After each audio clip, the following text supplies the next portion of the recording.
It Starts With Us continues Lily Bloom's journey after the emotionally heavy ending of It Ends With Us. This time, the story moves forward with a sense of calm, healing, and hope.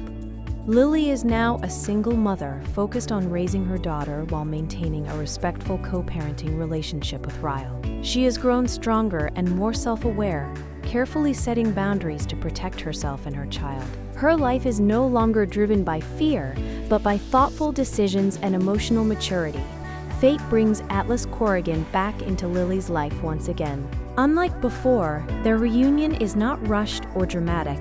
Both Lily and Atlas carry emotional scars from their past, and they take time to understand where they stand. Atlas is patient and gentle, allowing Lily the space she needs to heal. The story also shifts between Lily's and Atlas's perspectives, allowing readers to understand Atlas's past more deeply. Through his chapters, we learn about his childhood struggles, his time in the military, and how he built a stable life for himself.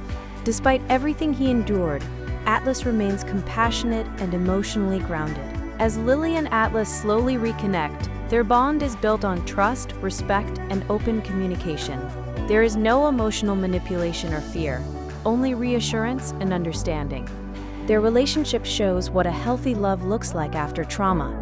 Parallel to this, Lily continues navigating her co-parenting arrangement with Ryle. The story portrays this dynamic realistically, emphasizing boundaries and responsibility rather than conflict. Lily's strength is shown through her calm resolve to prioritize her child's well-being above all else. By the end of the novel, It Starts With Us becomes a story of second chances, not just in love, but in life. It reinforces the idea that healing is possible and that love can exist without pain. The book closes on a hopeful note, reminding readers that while some stories end to protect us, others begin to.